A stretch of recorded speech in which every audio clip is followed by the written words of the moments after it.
Nouveau numéro de reporter sur France 24. On va prendre la direction du Japon avec notre correspondant Constantin Simon. Bonjour Constantin. Bonjour. Vous êtes correspondant à Tokyo pour France 24. On va parler d'un syndrome, d'un phénomène extrêmement inquiétant, autant d'ailleurs que original, celui de ces retranchés volontaires, ces ermites des temps modernes. Ce sont des Japonais qui ne veulent plus affronter la vie quotidienne, la société, qui reste cloîtrée chez eux. Ce phénomène a un nom. Tout à fait, cela s'appelle hikikomori, cela veut dire en japonais se retirer, se retrancher à l'intérieur de soi-même. Et c'est un phénomène très répandu, très connu au Japon ? Tout à fait, cela a été identifié dans les années 90. Au début, c'était surtout de jeunes japonais qui n'arrivaient pas à s'insérer sur le marché du travail. Mais maintenant, cette image un peu clichée du jeune japonais qui joue toute la journée aux jeux vidéo et qui vit au crochet de ses parents, eh bien, s'est étendue à d'autres classes d'âge. Cela concerne en tout au Japon un demi-million de personnes. Un demi-million de personnes, c'est considérable. Alors on va regarder ces ermites des temps modernes avec ce reportage que vous avez réalisé. Et puis on vous retrouve juste après, Constantin.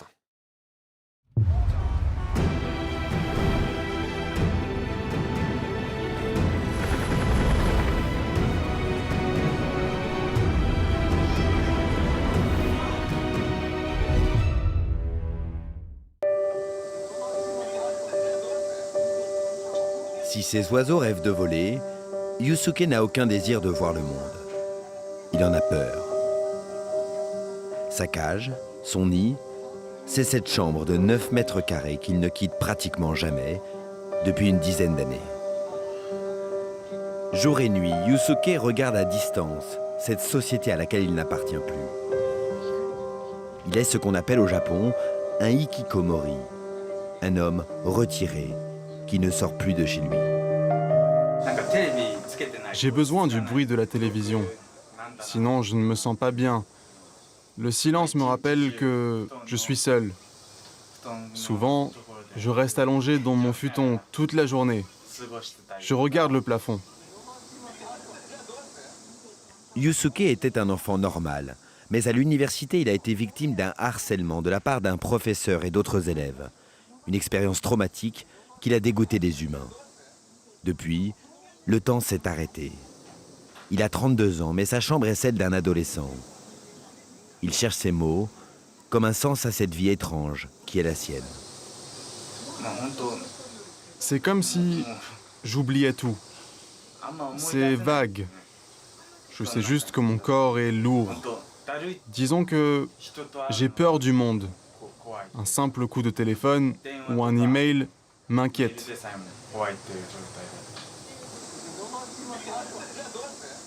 Syndrome dépressif, maladie mentale, phobie sociale ou révolte, les hikikomori se sentent incapables de se conformer à la société japonaise très codifiée. De l'autre côté de la chambre, la mère de Yusuke, c'est elle qui lui prépare à manger. La grande majorité des hikikomori vivent au crochet de leurs parents. Ils sont la honte de leur famille, une génération perdue au pays du travail.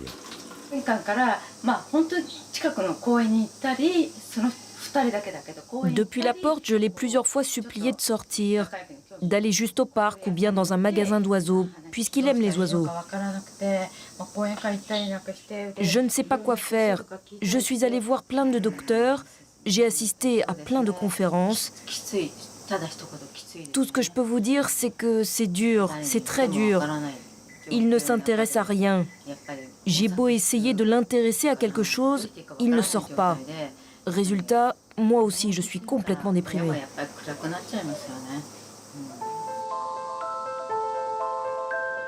Les ermites des temps modernes.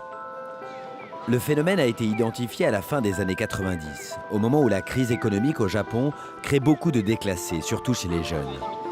Mais aujourd'hui, les hikikomori sont de tout âge et de tout milieu social.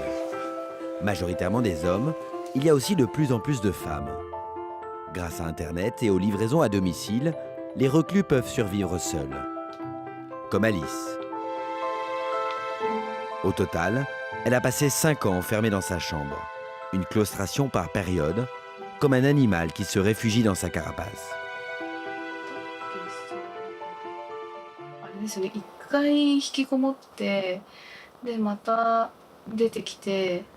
J'ai eu une première phase hikikomori quand j'étais jeune, mais j'en suis sortie. Je suis allée à l'université, j'ai trouvé un travail, j'ai eu un copain. Je croyais que j'étais sauvée. Et puis finalement, j'ai replongé. C'était comme si on éteignait la lumière. Je perds toute envie, je n'ai plus le moindre désir. Il n'y a plus le feu en moi.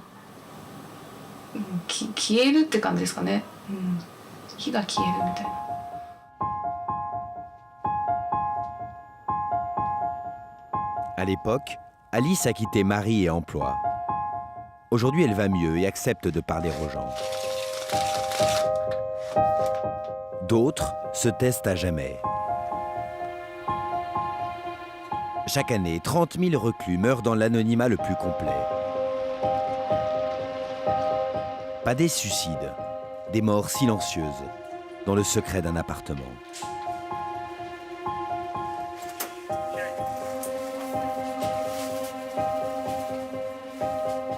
Comme si la vie finissait par se retirer de ces êtres fantômes. Gardez bien les documents de la sécurité sociale, des impôts, les factures et cartes bancaires. Dans ces murs vivait un hikikomori de 68 ans. C'est l'odeur qui a fini par alerter les voisins, 2 mois après sa mort. Un problème de santé publique qui a conduit des entreprises à se spécialiser dans le nettoyage de ces appartements tombés. Ici, il y avait ses jambes, la tête là-bas. Il a dû tomber.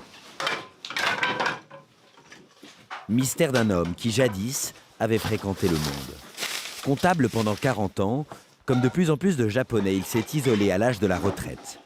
L'âge de l'inutilité. De la ratatouille, des haricots, des plats réchauffés, la nourriture classique des gens qui vivent seuls. Je nettoie comme une machine. J'essaye de ne pas réfléchir, de ne pas trop pénétrer dans la vie de ces gens. Mais évidemment, je vois des choses de leur quotidien. Et je me dis que moi, je vais me marier, que je ne finirai pas seul comme eux.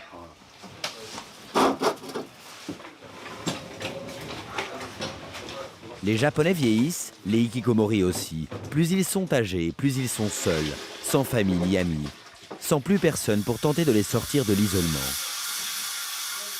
Ils disparaissent, s'évanouissent dans l'indifférence du monde moderne. Si les gens avaient plus de contact avec leurs voisins, on pourrait éviter ces morts solitaires. Il faudrait que les gens fassent plus attention aux autres, qu'ils recréent de vraies communautés, avec une vraie communication entre voisins.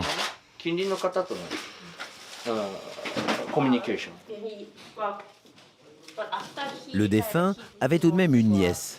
C'est elle qui récupère ses affaires et réglera la note de 4 000 € pour le nettoyage. Vous voulez garder les documents? Oui, j'ai déjà mis de côté ce qui est important. Moi, je me souciais de lui. J'ai essayé de l'appeler, mais il ne répondait pas. Je suis venue le voir, je lui ai envoyé des messages. Il comptait vraiment pour moi. J'ai essayé de le faire sortir. Je lui disais « Allons dîner, faire quelque chose ». Mais il refusait. Il était très seul? Oui, il aimait cela. Il a vécu seul, il est mort seul. Les hikikomori s'accrochent à leur solitude et pourtant beaucoup rêvent d'en sortir. Paradoxe de ces êtres mystères. Pour mieux les comprendre, le gouvernement japonais a lancé cette année la première étude nationale sur les hikikomori de plus de 40 ans. Ce sociologue a publié un livre sur le syndrome. Une des raisons avancées pour l'expliquer, les particularités de la société japonaise. À l'inverse des sociétés européennes qui accordent une importance primordiale aux individus, les Japonais mettent l'accent sur les règles communes. Ici, la valeur d'un individu est évaluée par rapport à sa capacité à se conformer aux règles de la vie en groupe. Les hikikomori sont ceux qui n'arrivent pas à le faire. Résultat, ils se sentent totalement inutiles. Ils ont honte. Ils sont incapables de se conformer aux règles de la société et ils souffrent de ce sentiment de culpabilité.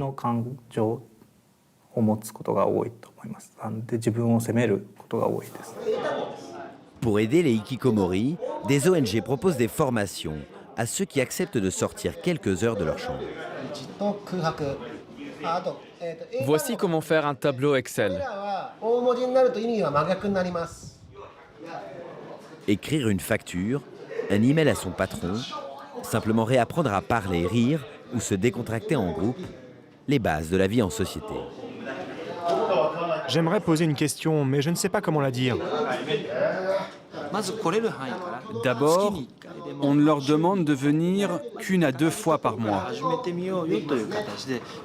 Il s'agit surtout de les faire sortir de chez eux. On commence en douceur. Pas de cours tous les jours. Il ne faut pas leur en demander trop.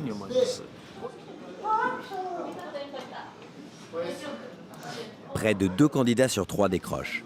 Les autres finiront par intégrer une entreprise partenaire de l'ONG.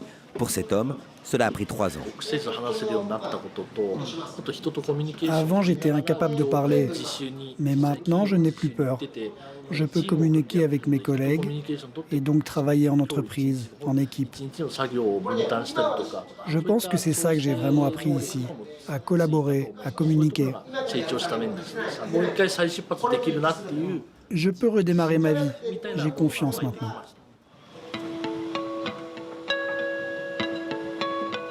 Retrouver la société, mais pas son conformisme. Depuis quelques mois, Alice a trouvé un emploi dans une start-up. Ses employeurs connaissent son passé et lui laissent une certaine liberté. Le plus important, elle n'a plus peur de sortir et de fréquenter les humains. Au début, mes yeux étaient trop habitués à l'obscurité de ma chambre. La lumière du soleil était trop forte. Je ne la supportais pas. J'ai souffert de ça pendant pas mal de temps.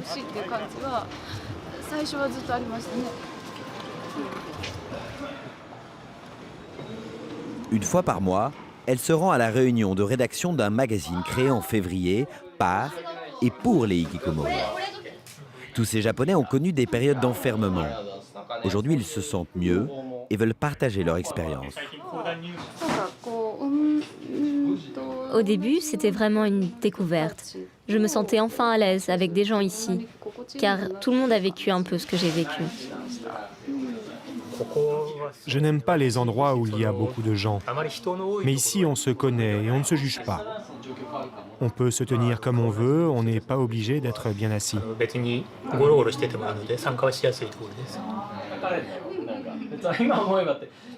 En finir avec la honte et assumer sa différence. Les parias de la société ont maintenant une tribune. Disponible sur Internet et sur papier pour 4 € par mois, Ikipo revendique déjà plusieurs milliers de lecteurs.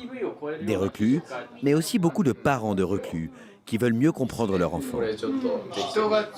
Pour la prochaine couverture, on peut choisir une fille ou un garçon, mais il faut vraiment qu'il y ait un personnage. Cette jeune fille transmet la douleur de vivre avec un côté underground, culture alternative.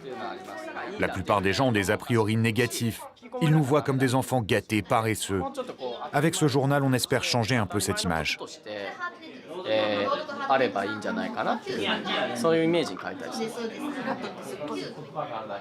Ce collectif étonnant de solitaires rêve de donner aux hikikomori un rôle quasi politique. Réformer une société obsédée par la productivité et la compétition. Les Japonais pensent que si quelqu'un ne travaille pas, il ne vaut rien en tant qu'être humain. Mais en parlant, en réfléchissant au phénomène des hikikomori, on peut montrer une autre façon de vivre, et ça, c'est important. La réclusion n'a pas été un choix pour tous ces Japonais, mais ils tentent aujourd'hui de lui donner un sens. Un rayon d'espoir pour le demi-million de hikikomori au Japon. Leur réintégration à la société est devenue, pour ce pays vieillissant, un enjeu national. Et on se retrouve en plateau avec Constantin Simon, correspondant de France 24 à Tokyo, qui a réalisé ce reportage. Une image, moi, m'a particulièrement bouleversé, on peut le dire, c'est la trace, l'ombre, le spectre, peut-être même, peut-on dire, de cet homme qui est mort seul chez lui et qui résume finalement l'horreur de cette situation. Oui, moi aussi, ça m'a énormément marqué. J'y ai souvent repensé après le tournage. Cela m'a pratiquement hanté, hein, l'idée d'arriver dans la vie d'un homme, de découvrir son appartement, de voir aussi qu'il avait eu une vie sociale importante, qu'il avait des jolies chaussures, des jolis vêtements, qu'il avait de parfum, on le voit aussi. Voilà, c'est assez particulier comme sensation de découvrir la vie d'un homme et en effet de comprendre qu'au Japon, il y a énormément de retraités qui s'isolent et que cet isolement devient très dur, très profond. Et ça nous en dit beaucoup sur cette société japonaise extrêmement codifiée, très, très difficile. Tout à fait. Alors, tant qu'ils sont dans un carcan qu'ils connaissent, un travail, cet homme travaillait régulièrement, cela va. Mais dès que ce travail, dès qu'il se retrouvait à la retraite, tout simplement, eh bien, il s'est isolé. Et cet isolement ne concerne pas que les personnes âgées. Il y a aussi énormément de jeunes qui vivent seuls. Alors on voit aussi sur ces images le business désormais qu'il y a autour de ça et ça fait un peu frémir. Tout à fait. Alors on a vu la société de nettoyage, mais il y a aussi donc des entrepreneurs qui ont investi dans des sortes de cellules de conseil, de portails d'aide psychologique, puisque tout de même un demi-million de reclus, si l'on inclut toutes les familles, donc des centaines de milliers de parents fidèlement qui sont concernés, c'est un marché considérable. Alors on sait, on voit ici ce fameux carrefour de Tokyo, on voit cette société japonaise. Est-ce que ce phénomène est propre à cette société japonaise, ou est-ce que finalement il existe aussi ailleurs, y compris dans les sociétés européennes? Eh bien, il existe en effet dans les sociétés européennes, dans les sociétés occidentales, notamment en France. Hein, bien des hikikomori, des reclus japonais avec lesquels j'échangeais, me disent qu'ils discutent régulièrement par Internet avec des hikikomori en France. Il y a donc une sorte de communauté, de société secrète qui s'est établie et avec des dialogues quotidiens. Merci beaucoup Constantin de nous avoir éclairé donc, sur ce sujet, sur ces ermites contemporains. C'est la fin de ce magazine, la fin de Reporter. On se retrouve la semaine prochaine pour un nouveau numéro sur France 24.